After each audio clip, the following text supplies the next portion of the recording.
Hi là rồi đã nữa đua tàu tan cho tàu và nhà nó lỡ cho nên cái sự và cổ offer nên cổ ở hải nữa nên những phong mong mà là thì cổ ở hải cổ ở sảnh nó chỉ là cổ ở tribe thì cổ ở hải chứ sao mà lỡ nhà thầu xí là rồi đã thì Israel nó chỉ là hải kia giờ lỡ ta đua tan rồi là cổ ở hải cổ ở hải cái sự đóแต่是要的么要带头，那的也是要Israel，但是那点主打，那的才多点主打，那就要Israel 那就要杀火大火的哦，和主打就杀火大咖啡，但是主打那就可能好像还能主打了，还能主打了，中走了我了少了见了话了，我了路得球，就了听我了话，就了听主打，就讲主打了嘛，大家呢就去了么我了。thổ giá thổ nhớ được thổ mấy bộ chẳng chút thổ giá thổ cũ hậu là chỉ hay chú đạo thì thổ làm một thổ chia tỏ chỉ là hình chú rồi nữa thì cho nên chẳng chú rõ thì Giêsu là chỉ nhờ Giêsu trở lên phô mấy bộ hai là chỉ Giêsu là chẳng hình chú đạo chỉ chẳng chú đạo thì chẳng hình chú rồi mà thì Giêsu thế là thì phô mấy bộ thì Giêsu là có tại địa vị sinh tử nó nè thì sai tôi tiền người kia tiền nhiều là cha của tôi thứ gì người kia tiền nhiều là qua cho nên sinh tụ hóa tài mỗi ít thì người ta chỉ hóa tài chỉ có tu là giờ nên cho lũ hay cho hay nhớ đồ hộ và nhà nó lũ cả chung ý cái cái chỗ trong cái cái này thì hay cho họ nó thì nên khi đi bỏ cho chơi qua đây mua bị sai số là thì được kinh nghiệm được chủ yếu mà được kinh nghiệm được chủ tôi phải chơi này đó thì nó chỉ nên nên chủ giờ nên cho nên chủ cho nên yêu đã thì nhà lúc tết chờ cho nó yêu nhất rồi tôi đầu thì lúc tết chờ lúc xưa nó yêu nó mà nó yêu đi à nó nữa để xin mà nó yêu chú đãแต่vì cho khó thì chọn chú đã nhớ sắc áp tế mà chọn chú đã mà hay tiền mua ít tu thầu lỡ tu hóa tại địa ví nóจะmà thầu đó chỉ tu lỡ nửa mua tàu sắc cổ tế là một nửa tàu sắc cổ tế tí xí là nhung lỡ tí xí là chỉ là một ít lúc tết chờ ít lúc United Kingdom là tôi là sứcแต่是mà tỏ cá nửa tua theo ở thâu sao là một tuần đó lợi chị thâu nó tốt đó là chị lưu sắc cổ tế đặc á mua sò cho sắc cổ tế đặc á lợi tơ rồi lợi tơ chỉ sắc cổ tế đặc á và sắc cổ tế rồi lúc tế chờ lợi thì giờ nên mà sắc á tế mà lúc họ kia mà như chuẩn chắn của tao đặc á sắc cổ tế cho là cái kệ xử lý mà chỉ lừa chủ qua cả tao luôn lừa chủ đặc á qua cả đặc á nhớ tao với kệ nó mà giờ bây giờ tiền nô thế sao Korea nè nếu muốn ní tôi mới cho mà nếu hay chỉ thấu nó như tí lúc xưa mình nếu hoàn thiện thì nếu chủ qua cả tao đặc á là một tí lúc xưa sắc cổ tế là sao không sắc cổ tế thì mà nếu qua cả đặc á tao cho sắc cổ tế chủ tao là một nổi nếu có chân của tao sắc tế nó là cá tế nó là mà giờ ok mà nếu chủ tao tao cho cảm nhận thấu liên non gì cho thế mà nếu chỉ tao tao tiền liên xong liên đó xem mà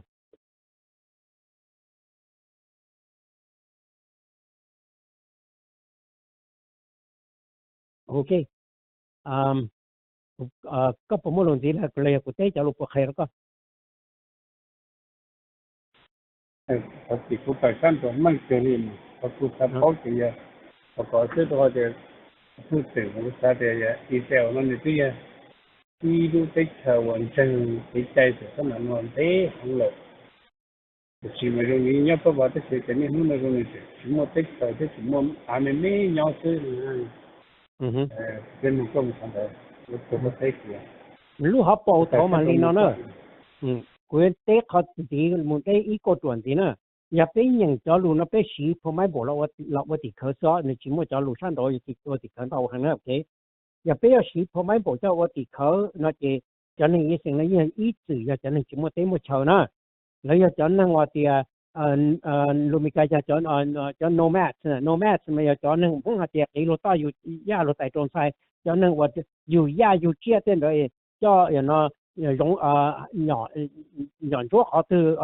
giống chỗ họ từ là chỉ cho dù cho chia một nọ còn đỡ chỉ mù là cho thì nhớ chỉ một rõ chỉ một chơi như thế nè thì cho nên nó mà ý hại nên cho nhờ cổ ốp nên nó cho nên chỉ một chơi cho nên trong đó thì là nhớ lúc đấy chỉ khả năng thì là khi mà lo mu cứ chỉ gì chẳng lúc đấy chỉ khả năng nó qua lúc tua thì thôi lúc chúng sau là nó chỉ là khi làm tiền chẳng lúc đấy chỉ khả năng thì khi mà tiền chẳng tao lúc đấy chỉ khả năng nó chỉ tông tao qua xong là mình chẳng chỉ là chẳng tao đấy chỉ khả năng nó qua lúc tua là lô nó chỉ là khi mà đấy chỉ khả năng nó phải thì là cổ hay là mà ý hại từ nhiều chúng mua nhiều ít khó chơi nó là mày nhỏ nhiều ít khó nè thì họ nên mua hai thì họ lấy giờ tan ra lấy cũng ít tết chờ để xem họ giờ nhớ trở lại cho hai từ nhớ mấy nhà này chị nông cổ lia thì ít tết chờ nên mua cổ áp bên cái gì nên mua cổ luôn lá này giờ để chỉ luôn lá từ mà như chuyện nên tí cho nên cổ xứ nó là mà nếu bây giờ bây giờ không có gì sang cái một tháng tới lúc tết bây giờ tháng tới lúc tết chờ bây giờ mua tết chờ nên tháng của lúc tết chờ không nói à để cái chỉ mua cổ gì lúc lá nó xứ mà ok thì chỉ ít sang tiền nhớ ít sang tiền nhớ lúc lá nó là mà nên để tao đó ta chỉ mà dùng đi nó你戳一省了呢，对，也那么要点么还得除非么叫点省，还别么还得旁边部那些你要叫 tribe 那些，你要叫我你要海了，这些呢这叫 tribe 我你要叫 Levi 那些叫 Levi 那些叫那要叫为那多大多给他给过去叫什么，也到了多大也为，也另嘛叫那些叫那些那好去。那是phải à, vậy là chúng nó phải được cho sự để chỉ cho nó thì cho我们nhỏ穿套它那就按到nó nữa, thì hiện nay tao nó chỉ còn này khó cái giá thổ nó chỉ tao mua cái nào cái chú cái nó chỉ cái我收cái等单了叫了我cái nào cái chú cho là nó cứ hậu, thì hiện nay nó chỉ là cái mua là chỉ đi nó là我叫 central government 那么现在tao呢，诶，你说你咋说？để bên của tôi nó muốn thả muốn hay và trả xử lý thằng muốn muốn cái cái đây là chỉ muốn và trả xử lý nó rồi và trả thiên lý nó chỉ tại tôi thì muốn mua lúc tới trời muốn có sử dụng system nó chỉ cái rồi muốn có mua được base nó là base nó là một cái rồi sẽ là đã chỉ tên nó rồi nó mà này thế mà nên cái mình nhận cái nhận cái là cái sau đó là bây giờ chủ tao bỏ một đi nó mà bây thì ít người tao á à bây giờ mình thảo luận về cái vụตัวcái cụ tụ cái cụ tụ và cái cụ tụ gì xuống thì cho nên trở về rồi cho nên nó tao tao nữa